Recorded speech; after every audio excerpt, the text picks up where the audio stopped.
Well, hello guys. It's time for lunch at the clinic again. And today's been a little bit of clinic excitement, just a little bit.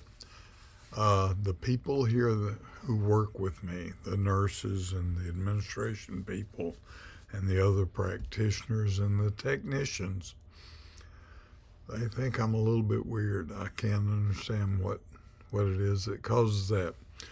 But I'm on a gluten-free diet, and they are always interested in what I bring to the clinic for lunch. They're interested in what I eat because me and Mrs. Everyman back at the farm, we eat a lot of weird animals and weird vegetables and combinations.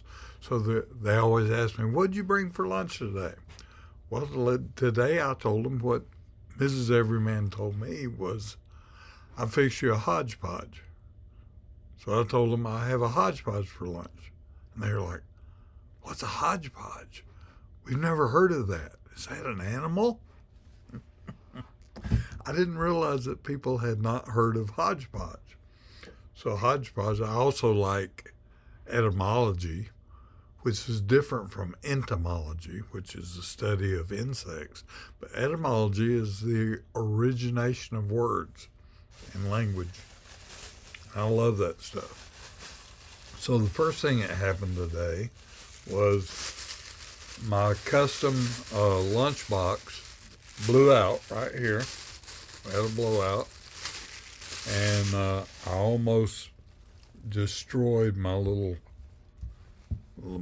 deal that Mrs. Everyman sends some hot meals for me, so I can put them in the microwave. Anyhow, this hodgepodge means a mixture of dissimilar things.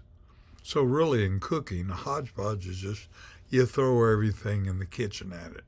So it's got corn, it's got beans, it's got onions, it's got leftovers from maybe 3 or 4 different meals. And in our house, that's really common. And it may have raccoon, it may have possum, it may have beef, pork, who knows? May have some sort of bird, maybe a rooster. Today's has a rooster in it. I know that. So the hodgepodge, let's see if I can get a picture of it. Hold on. It's going to be weird. There we go. There's a hodgepodge straight from the funny farm. And I see carrots and corn and rice and rooster. It's a rooster hodgepodge. So that kind of messed everybody up here today. I didn't know what to think about that. And then I told them, "Well, just take a gander at it." And they looked at me again, bewildered, and said, "Take a what?" I said, "Take a gander." I opened it up to show them. They didn't realize that meant take a look at it. And so I had to check the etymology of take a gander, so to speak. And it's not an old English word like I thought it, or a phrase like I thought it was. It's an old U.S. phrase. It came about right after the turn of the last century. And it means, if you know anything about geese, a gander is a male goose. And when they're excited and they're looking around, they stretch their neck all the way out and they look very curiously and intently at whatever they're interested in. So when I told the folks here to take a gander at my lunch, that's what I meant. Take a look at it like a goose, which they were acting like.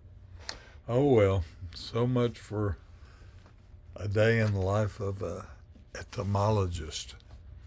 When I go home sometimes, it's a day in the life of an entomologist. I'm trying to figure out what kind of bug just crawled up my leg. Okay, guys. Hope you have a great day. Hope you have a great lunch. And I'll see you soon. Bye.